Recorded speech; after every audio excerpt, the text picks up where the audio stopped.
What's up, guys? This is John at Team Rhinoki, and today I'm going to be bringing you a deck profile for Aromages. So I'm really loving this deck. It's just something I'm doing for fun. Haven't had time to play serious here lately. We'll see how this deck works out. I may actually start trying to make this competitive. Pretty sure it already is with some of the effects. It's just kind of... it bricks. It's not as consistent, I don't think. But we'll see what I can find out for it, guys. So let's go ahead and start that. So I'm running 3 Aromage Jasmine. She's pretty much one of the 2 essential ones and the secret rare of the set she came in.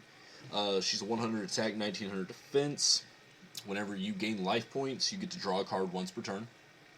And then as long as my life points are higher than my opponent's, she lets me normal summon an additional plant.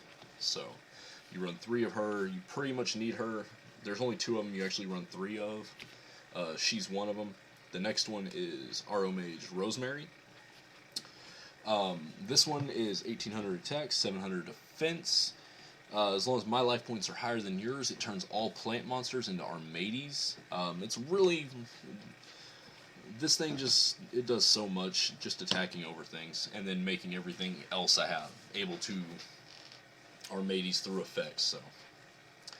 then you run the one of the big beater, Aromage Bergamot. Whenever you gain life points, she gains 1000 attack. And as long as my life points are higher than my opponent's, all plant monsters have piercing. So you put her with Rosemary and you get a nasty little combo. Next up, you only run 2 of these. It's the Earth one, Aromage Kananaga, I guess. The Earth one. It's about as far as I can, I apologize, guys. My whole recording thing got messed up here lately. But yeah, so this one, as long as my life points are higher than yours, all your face-up monsters will lose 500 attack and defense. So it's pretty nice when I just swing into things and all of a sudden they lose 500 attack and defense when they flip. And then whenever I gain life points, I can bounce 1 spell or trap card on the field, on your side of the field, back to your hand. So that's actually it for the Aromages. You're only running 9 Aromages. Hopefully they'll get some more support. I'd like to see that. Another card you kind of need a 3 of to play in the deck is Jurighetto. He's a nasty little hand trap that you just drop him, you gain during the battle phase, either player's turn, gain 1000 life points.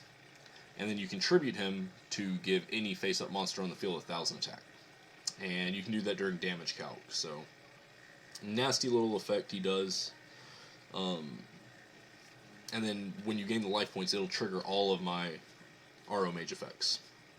So you run 3 of him. Then I am running 2 Cactus Bouncers. This is actually it for the plants. This is just something I'm trying out. So Cactus Bouncer is a pretty old card. I didn't know about it till some of my buddies told me about it. These are actually theirs they're letting me use. This card can't be special summoned. And as long as I have another face-up plant on the field, neither player can special summon. So, I don't actually run Lone Fires in the deck. I'm trying it without because I run some other stuff that just would kind of interfere. But that's actually it for the plants. Then I also run 3 Effect Veilers and then 2 Rose Archers. Rose Archer, as long as I have a face-up plant on the field, whenever a trap's activated, I can just negate it. So, pardon me. That's it for the monsters. Then we go to spells. You run 3 of the field spell. As long as I have a face-up Aromage monster, once per turn I can gain 500 life points, and then all my monsters gain 500 attack and defense. So, pretty much like, I'll show you the combo I like to do, is I'll summon Jasmine, gain my 500 life points, and then go ahead and, not Jasmine there, but then I'll play a Rosemary.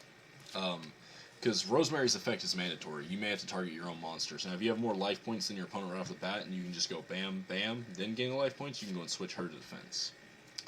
But I don't always have that option, so. And then once per turn, if Aromage monster is destroyed, you gain 1000 life points.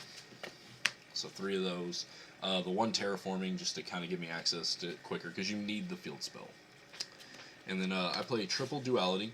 I don't special summon in this deck. I don't even touch my extra deck, but maybe once in a while. But Pot of Duality, it's just draw power. I don't want to lose life points with Chicken Game, or Chicken Race, whatever it's called. and I don't want to give my opponent life points with upstarts, so this was the next best thing. Everything around this deck revolves around life point manipulation, so that's the the fun part.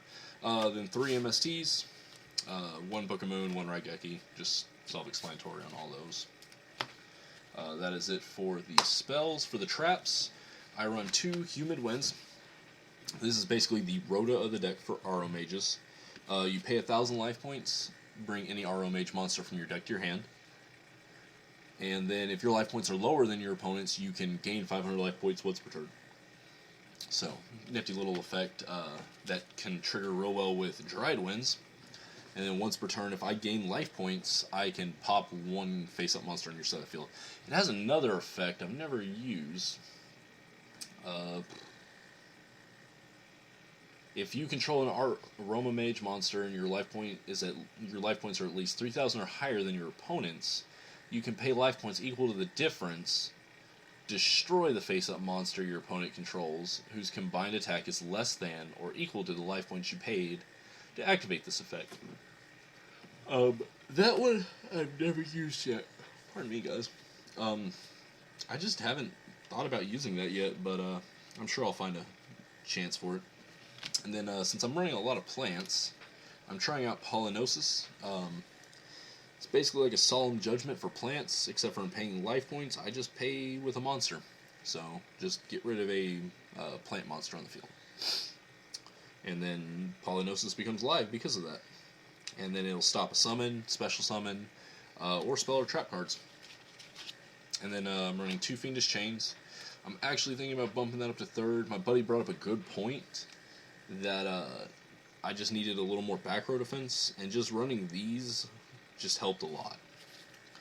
And then 1 Warning and 1 Bottomless. Self-explanatory. But I am thinking about running more back row heavy traps, or more, not back row heavy, sorry, more defensive traps like some Mirror Forces, or he was telling me about 1 Mirror Force that bounces cards to the hand instead of destroying them. I am a little behind in the format, guys, so, bear with me on that. I'm playing catch up. For my extra deck, guys, like I said, I don't use it very often, but 1 Sky Cavalry Centura, 1 Leviair, 1 Alucard, Giga Brilliant, Nightmare Shark, Abyss Dweller 101, Dark Rebellion Exceed, and Castel, the Sky Blaster Musketeer, whatever his name is. That's pretty much for my extra deck, guys. I don't use it very often.